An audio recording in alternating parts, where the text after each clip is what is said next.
Hello, my beautiful people, and welcome to another episode of Woman to Woman with Joanne, the talk show. Today, we're talking with the beautiful Miss Tabitha Dorcus. She's an author, she is a speaker, and she is also a domestic violence survivor.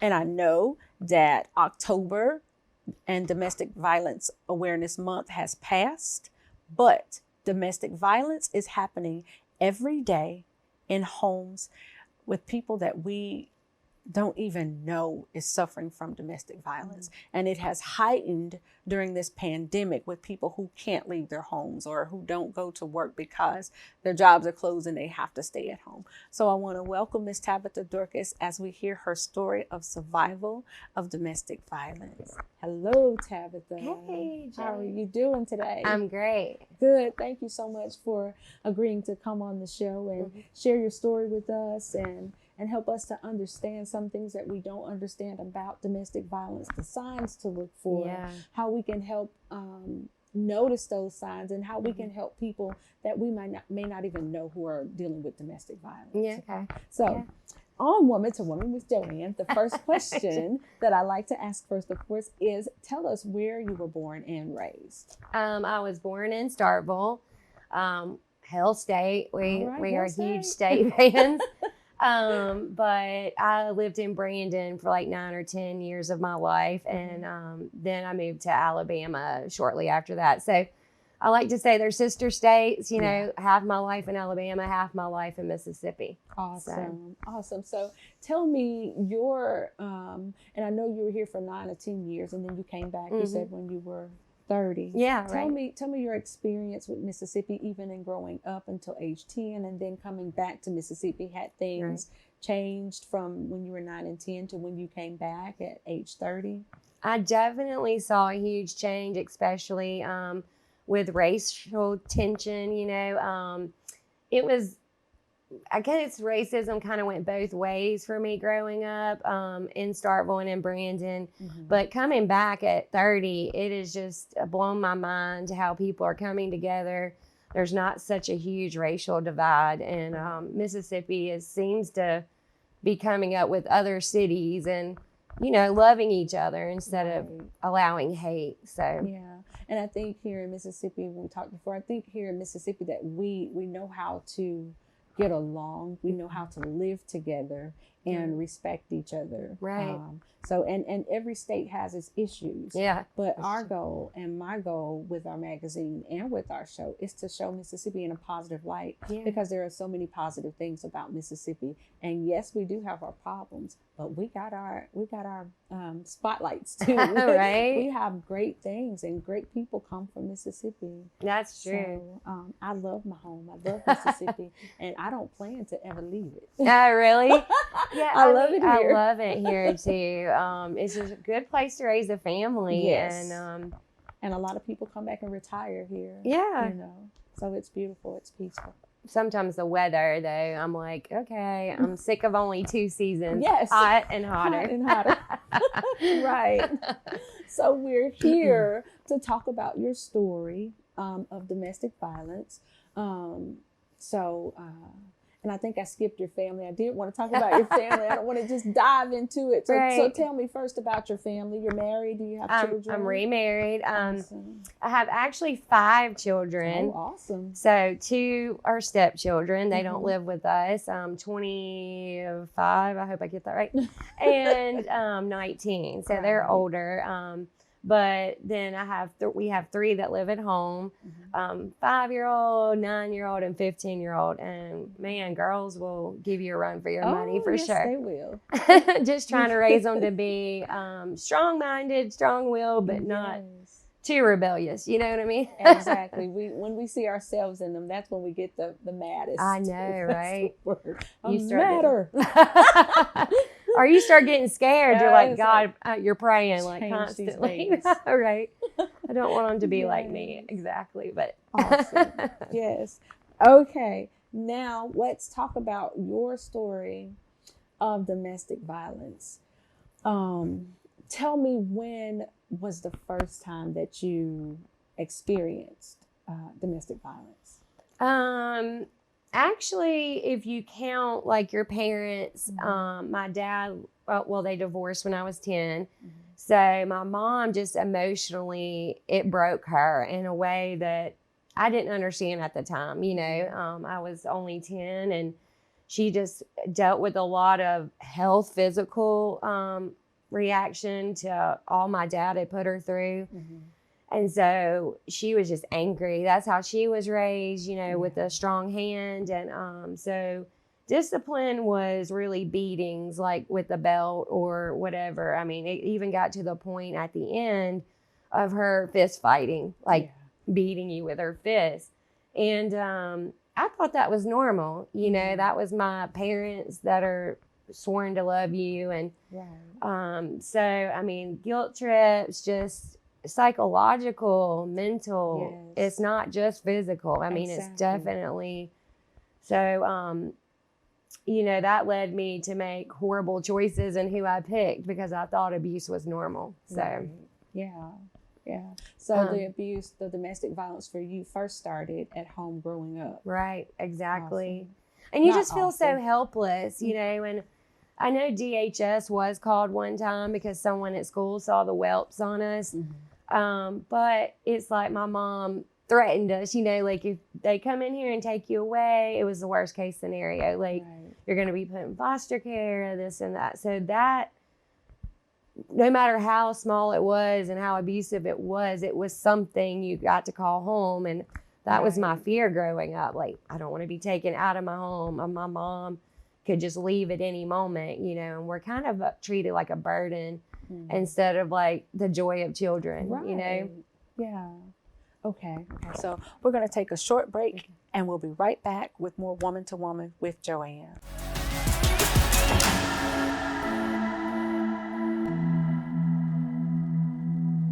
Domestic violence is so important to speak about it. It's so important to raise awareness about it.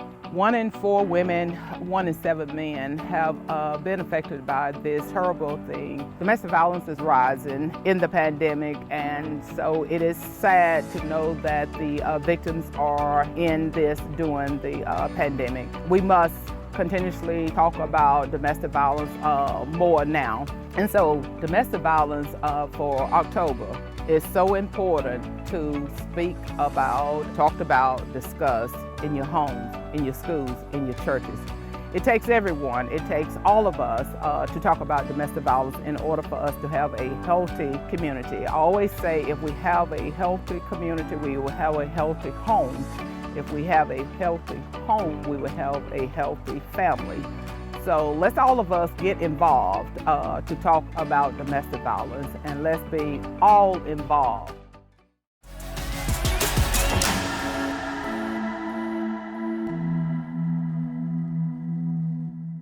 Okay, you guys, we are back and we're still here talking with the beautiful Miss Tabitha Dorcus. So Tabitha, tell me about the first time you experienced domestic violence in a relationship. Okay, so my mom, you know, was just very strong-handed, like I said. So she gave me a choice, she calls it. At the time, it didn't seem like much of a choice. I love the bad guy, you know, in high school. And I mean, I was like an all-A student, going for an advanced diploma, you know, and then my life just went downhill after my mom gave me the choice. She said, you break up with him, because she was very controlling. So you break up with him or you have to get out. And so I thought I loved him. So I was like, okay, I'm going to rescue him. And, you know, my love is going to change him. Even at 17. Isn't that the truth? Which I wish that was true. But like I've told you before, God's love has been the only thing to actually rescue anybody. But so I moved out when I was 17. His family took me in, which was a very dysfunctional family. I should have known from the very beginning. There were always signs, you know, that he had anger issues, very jealous and envious and controlling, just possessive over me. So that almost ended in death. So we got kicked out of his parents' house like a year or so after. I don't know if I should share this or not, but we got pregnant, and I kind of felt pressured and forced to get an abortion, which was something that would just follow me throughout the rest of my life. So, that it's your body, but you really, when it comes to his mom and he was pressuring me, I didn't feel like much choice. Right. I was still in high school. So I got kicked out of high school, but went back at night to get my high school diploma. And we lived in this just like dirty hotel. And I remember him just dragging me out of the bed by my hair. He had been partying that night before, and I worked as a waitress at a truck stop. I mean, just how God has brought me so far, from that. But he dragged me by my hair out of the bed, started banging my head against the tile and choking me. And like his eyes changed. I'm not really sure, what happened, but it was like he was not the same person when he was choking me and everything. And it's like right before he was going to choke me to death, I feared so much for my life. He just snapped out of it and stopped choking me. I just feel like it was God sent, I wasn't my time to go, apparently. Right. Exactly. Right. So I was able to escape away from him at knife point with a friend to help me actually get away. Wow. But even at 17, just having to, and thinking that was normal, like all the dysfunction and I saw the red signs or red flags, not red sign, but didn't adhere to them. I wish, looking back, hindsight's 2020. Right. You always think, I wish I would have taken this road, or I wish I would have done something differently. But it's just they're charming, manipulative. They're one way to the public, but behind closed doors, they're a totally different person. Right. That's true with my mom. That's been true with the first boyfriend, and then my ex-husband. Right. Who, Yeah. So let's talk about, I know earlier you were saying how domestic violence is not just physical, but it's emotional. It is mental. So talk with us about the mental abuse and the emotional abuse that domestic violence starts and continues to me, and I've never been in a physical domestic violence relationship, but emotionally and mentally, so talk with us about how that affects you mentally and emotionally. Okay. So, my worth, I just feel like I've been proving myself over and over to earn people's love. And, like with my mom, it was just be perfect, perfectionism. You had just your public image, and that was totally different. So dishonesty. You're not honest with yourself. You're not honest with anybody else, because it's like the no talk rule that you can't talk about what's going on behind closed doors. The gaslighting, deflection, like what's really going on inside of them, they deflect it on you as being your problem. Definitely. You lose your identity and your voice.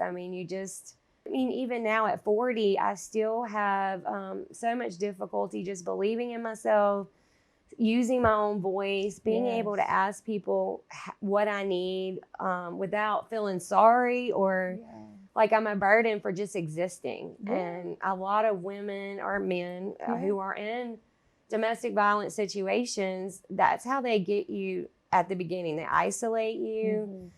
They take away all your support system, and then they slowly tear you down so that you don't even know who you are. Right.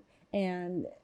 And this is just from, I watch a lot of movies, and I know this is Lifetime. not a movie. Your life is not a movie, but it's like they and then sometimes you live it, where they make you feel like you just don't matter. What you say doesn't matter. What you feel doesn't matter. And your thoughts, you're making stuff up in your head. And all of that type of stuff. So mental and emotional abuse affects you so much more than physical. Even though you could physically break my arm, but mentally and emotionally breaking my thoughts Your about mind. myself, Right. and breaking my heart, Mhm. and help breaking what I think and how I see myself lasts so much longer than a bruised arm Yes. or a broken arm. Right. So tell us, and then we'll talk more about the your other your My- desert place. My desert experience, the Yes, wilderness. Yes. Yes. Okay. But tell us about how you coped with the mental, or how are you still coping with the mental and the emotional abuse Right. that came from even childhood up until your ex-husband. It has been a wild ride for sure. I honestly did not even realize I had a choice on what I thought, Yeah. on who I was, Mhm. my identity, my voice. I didn't know I had a choice until I was 30. Wow. I mean, it's like, I don't know if it was God or who, but revelation, like, oh my gosh, I have a choice. I Yeah. don't have to think these thoughts that have been programmed in my mind since I was little. Right. And I don't have to keep being with someone who's going to not support me or my dreams, only be about themselves. Mhm. Very narcissistic personalities. Not a psychopath. I'm not going to go that far, Yeah. but especially just coping. Like, I realized I had PTSD just here recently, like 2 years ago. Mhm. Another traumatic event just spiraled me. Like, I started having panic attacks. I started having nightmares again. Mm. And it's like your body's reacting Yeah. emotionally, I don't know, physically also, against all that stuff that, to cope. I've just had to stay in the present, pray, Mhm. put my faith in God, because God's really, my relationship with God is what saved me. And some people say, oh, well, if your faith was strong enough, I know my mom told me that you won't have to be on medicine. Mm. I'm not promoting medicine, but I mean, sometimes you just need it at different phases in your life for coping with panic or Right. Anxiety. Mhm. So, And I'm going to promote medicine, because if it's needed, right. and if you got a headache, you're going to take something for your headache. That's true. If your back hurts bad enough, you're going to take something for your backache. Mhm. But if something is off, if something has happened to cause trauma in your life, and if there's something that will help you, Right. people, please use it. Take advantage of it, because Right. we want to be better. We want to feel better. Mhm. And if there's something that will help you, at least give it a try. Amen. Amen. Amen. I All believe right, in it. y'all. We're going to take another short break, and we'll be right back with more Woman to Woman with Joanne.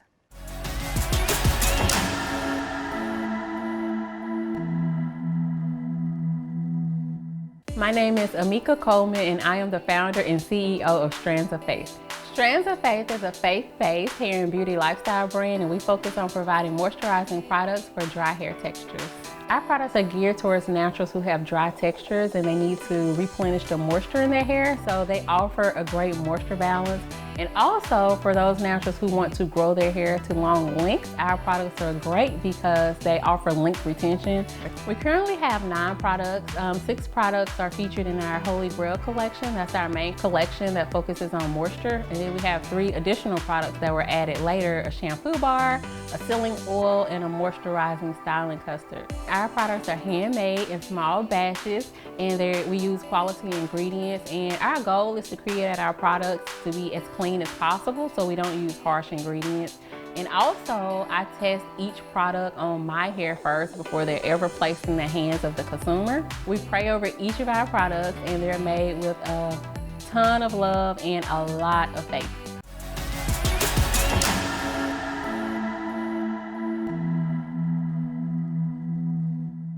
Okay, you guys, we're back, and we're still talking with the lovely Miss Tabitha Dorcus. So Tabitha, talk with us about the moment that you realized your individuality and that you needed to cut off the supply of energy that you were giving to your abusers. I think it was different moments for each abuser. I mean, I hate to say it, but I've been abused quite a bit in my life. Thank God, not over the past 10 years. Awesome. But for my ex-husband, it was just praying on my knees like every day for that ability not to react, because a narcissist or someone who has NPD, narcissistic personality disorder, actually first knowledge is power. So when I left, I started researching all this stuff that I was experiencing, anxiety, just brainwashing, not being able to trust myself, all those things. And I came across narcissistic personality disorder and realized that's what he had been doing to me the whole entire time. Yes. With my mom, same thing. I say I married my mom because, you know, the abuse and the selfishness, it goes way beyond selfishness. I mean, people hear narcissist, they think selfish, but this is like a whole nother level where they just break down who you are, and they need that supply from you. You're feeding them every time you react, and they get the reaction that they want. And charismatic and all of that. You keep going. I'm sorry. I just wanted to get that in there. That it's like they're so smart and charismatic and all of that. And they don't have true empathy. Like, my ex had no remorse, you know, for everything he did to me in the desert. Said I perceived it wrong. You know, now that I've written the book, it's all like, oh, that's her perception, but that's not truth. Right. It took me a long time, but I realized that I have a voice. God created me. Not to be controlled by somebody. Definitely. But for a reason. Each person is created for a purpose. Right. And when I was 30, that's the magic number for me, is when I woke up and quit letting him use my children or our children or, you know, money, child support, whatever it was. He was trying to get a reaction out of me, because when he got a reaction out of me, he would say, look at how you're acting. Da, da, da, da, da, so he wouldn't have to focus on himself. Right. So when you cut that off, then they are forced to look at themselves or move on to somebody else. God forbid. Yeah. And I hope it's that they start to look at themselves. We can only pray. Right. I prayed a long time for that realization. But. So talk to us a little bit about your desert experience. And about your book, and we'll go into the book, you know, as you talk about your desert experience. Okay, so I've been off and on drugs, or when I was 14 to 30. It played a huge role in me not feeling like I wasn't worthy. I couldn't get out. You know, they just controlled me that way too. So we were in Atlanta, very successful, making like $60 an hour together. But we were on meth. So that kind of put a hamper on things. My ex really thought he was the Hopi prophecy fulfilled, which is in Arizona, a Native American tribe. So we really got evicted out of her apartment, but he thought that he was the prophecy fulfilled. So we both quit our jobs to go on this spiritual journey, which led me to the desert. Wow. We camped or lived in a tent from Alabama all the way to Arizona. We had my 6-year-old with us, and we just told her we were going on like a mass camping trip, or a really adventurous camping trip. But in actuality, we were homeless, you know. So we made shake and bake meth in our tent. We just lived from campsite to campsite, and lived off my ex's disability, which was not very much. When we got to Arizona, the Hopi Indians welcomed us. We lived on a free campsite there. My daughter even went to kindergarten. Like, they would pick her up on the bus. It was crazy. I mean, we were homeless, but they were still picking her up to go to school, you know.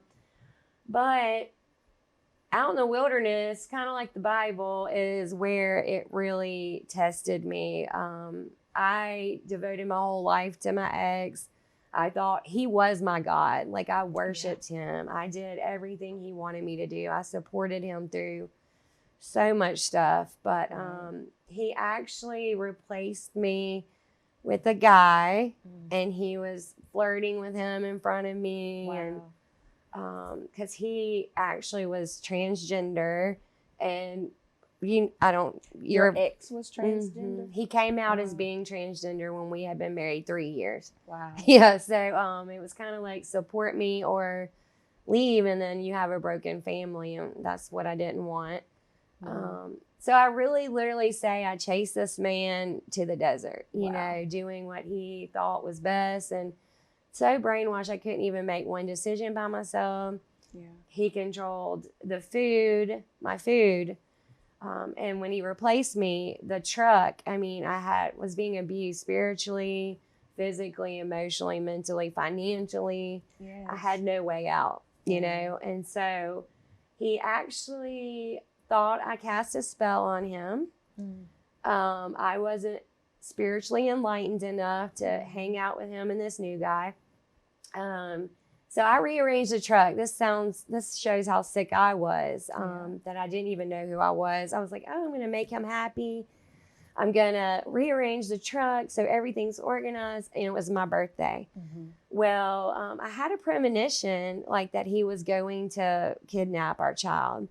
And so I locked us in the truck all night, just scared to death, you know, that he was going to kidnap her. But the next day, he actually did. That fear became a reality for me. I can't explain how inhumane they treated me and cruel. I mean, just kidnapping my child for one, or our child.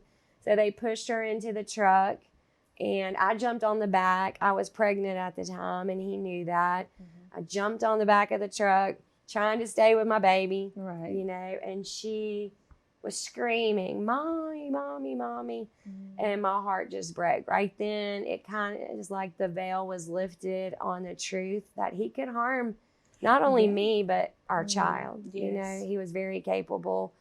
And for 3 days, I did not know where she was. He left me on the Navajo reservation with nothing. And it was like 40-something miles to the closest mesa. So it's not like I could walk. It's a village, kind of like it's the Indians, Native Americans have, you know, mesas is what they call them, but it's just little villages, like where people, like they get their water, you know, their community, you know. But I was trying to think. So he kidnapped her, and then tribal government who finally came. I had a Native American, Navajo, actually let me use a cell phone and tell me that tribal government to tell me that I could do nothing. Like he had just as many rights to her as I did. And all that kept going through my ears and my mind was him saying, you'll never see her again. I'll be so far away from here, you won't be able to find me. It was just a control and fear-based thing that he did. And then I started hearing like the voice of God, I think, telling me when I got her back after 3 days, that was the most excruciating 3 days of my life. I can only imagine. My children, I credit her for saving me too, because if she wouldn't have gotten kidnapped, I wouldn't have been able to see the truth about my ex and be able to have the strength to leave. And that's the sad thing, like when you're abused so long that you lose your mentality that you matter, that you have a voice, and that your existence is just not for anything. You just start believing you're here for nothing else but to please this other person. You know, but being a mother trumped that, thank God. And 2 weeks later, I kept hearing the voice of God just telling me, you're going to get away safely. He would drop me like at the bus stop and tell me I could leave, but couldn't leave with her. And so at that point, you know, I didn't know how I was going to escape. I just knew, and I didn't claim that it was God. I was on a spiritual journey. So I just heard a voice. And when I got out of the desert, that's when I understood that it was God, like with me the whole entire time. Guardian angels, you know, and people form helping me along the way. So he poured gas on me, threatened to light me on fire, just because I was drumming on a bin. you know, and he didn't like the sound or whatever. And because that's what happened when I would actually enforce like my will and my, you know, person into that. I said, no, I'm not going to stop, you know, drumming on this bin. That's crazy. And so he poured gas on me and threatened to light me on fire. So with an abuser, their whole form is controlling you, you know, and breaking you down so that you are helpless. I had no transportation, no food, unless he said I did. So he was like God, you know, how could I get out of that? Right. But God did rescue me and help me walk through the desert. It was like a park ranger. I remember it like it was yesterday. He was like, there's a park ranger station like a mile over that way if y'all need anything. And at that time we were in the Mojave Desert. And so little did I know that, you know, God was going to tell me. He stole some art from me, very stupid. But at the time I was like, you know, this is my drawing, blah, blah, blah. You know, don't take it from me. It's just how he kept trying to strip my identity from me. You know, and so the park ranger station, like he stole my art. I don't know what came over me. I was like, I'm leaving. I'm leaving with Jasmine. And we just had the clothes on our back and we packed a little stuff in a book bag. And he actually let me leave. It's like the hand of God was on him and stopped him. You know, he did not even follow us. Right. But I thought he was following us. So my daughter got a cactus in her foot. And I'm like, I don't care. You know, like I do care, but I don't. Like that's not as important as getting away. Right. Yes. So we did escape to the park ranger station. And then it was just got better as we left the desert. The further away you got, the further away we got. It was so much better. Now, I won't say it's easy to co-parent with someone who's like that. But God is making a way for sure where I don't react and I don't give him that supply anymore. You know, I'm sick of, he's taken so much from me. Yes. I don't want to allow him to take anything else. That's my power. You know, he's been taking away all this time. Right. So I got my power back. Yes. You know? Amen. Amen. Right. That's awesome. Okay, y'all, we're going to take another short break. We'll be right back with more Woman to Woman with Joanne.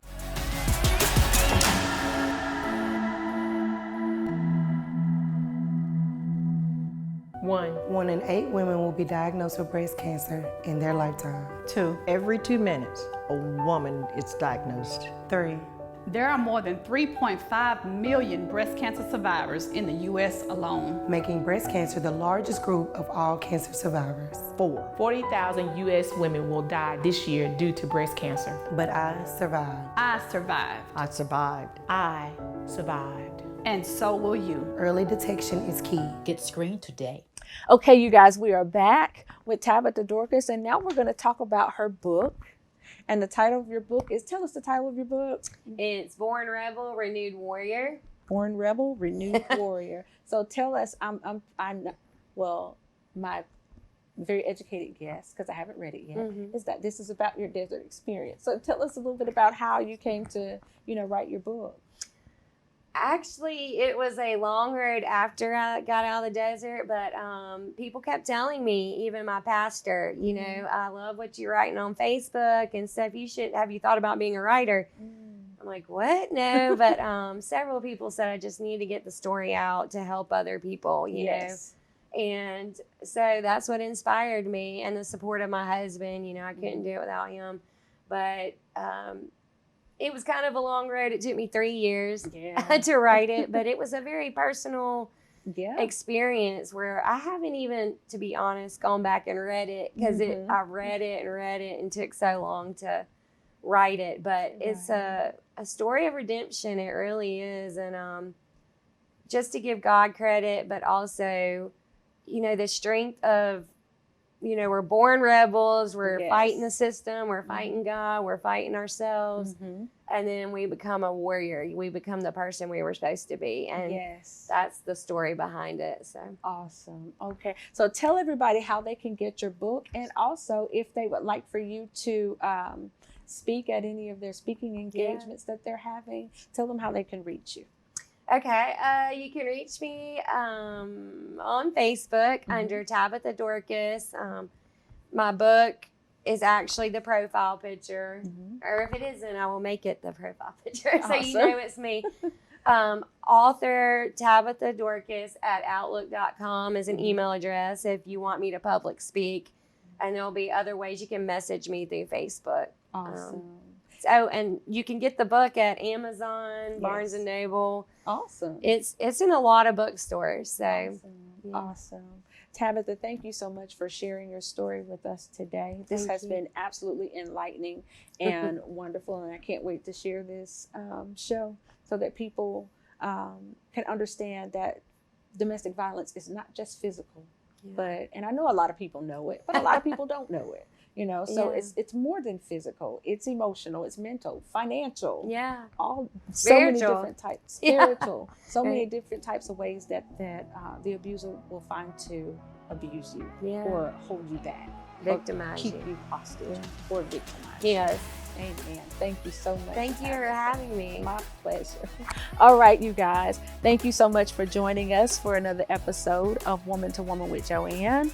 Like us on Facebook and share this with people that you think it will help, because we do want to, educate and just help as many people as possible with this thing called domestic violence. Love you guys so much, and thank you all for joining us. Bye-bye. Bye.